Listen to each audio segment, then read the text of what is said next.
Bonjour frères et sœurs, merci de votre très belle fidélité.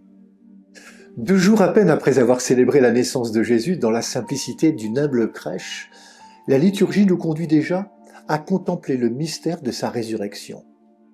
En un instant, nous passons de la nuit à l'aube, du commencement à l'accomplissement, de la nativité à la croix, et par la foi de Saint Jean que nous fêtons aujourd'hui à la plénitude de la résurrection. Il vit et il crut. Lorsque Jésus naît à Bethléem, Jean n'est pas encore venu au monde. Il fera sa rencontre plus tard, alors que Jean était déjà adulte, par le témoignage de Jean-Baptiste, le cousin du Seigneur. Dès lors, Jean le suivra durant les 3 années de sa vie publique. Au calvaire, il restera fidèle jusqu'au bout, présent au pied de la croix, recevant de Jésus la mission d'accueillir Marie comme sa propre mère.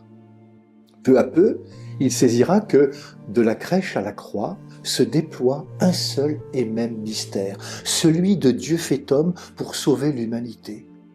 Le matin de Pâques, alerté par Marie-Madeleine, Jean court avec Pierre jusqu'au tombeau. Celui-ci est vide. Et c'est là qu'il naît véritablement à la foi. Ainsi, les évangiles nous révèlent notre propre destinée. En se faisant pleinement homme dans l'enfant de la crèche, le Seigneur Jésus s'unit à notre humanité. En ressuscitant d'entre les morts, il nous invite par la foi à partager sa divinité.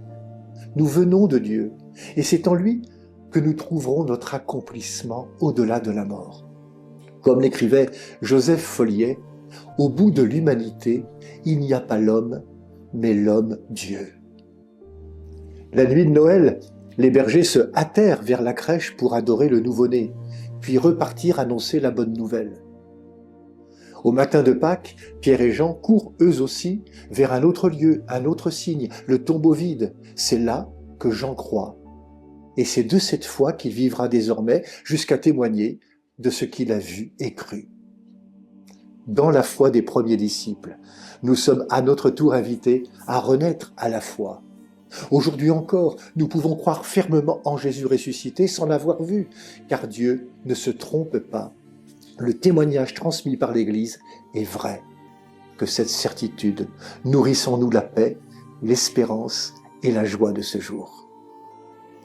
Bonne journée à toutes et à tous. Prenez bien soin de vous et des autres. Nous te cherchions, Seigneur Jésus, nous t'avons longtemps attendu. Nous avions soif de ton visage, au seul désir pour notre foi, que l'on regarde posé sur toi.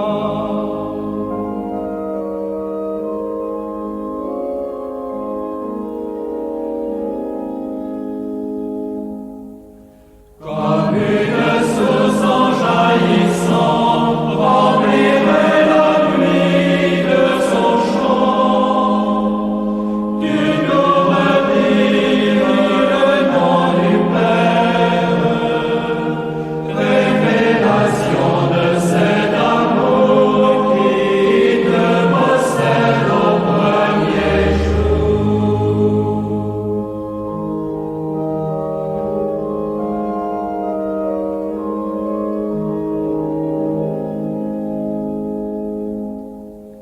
Ce qui commence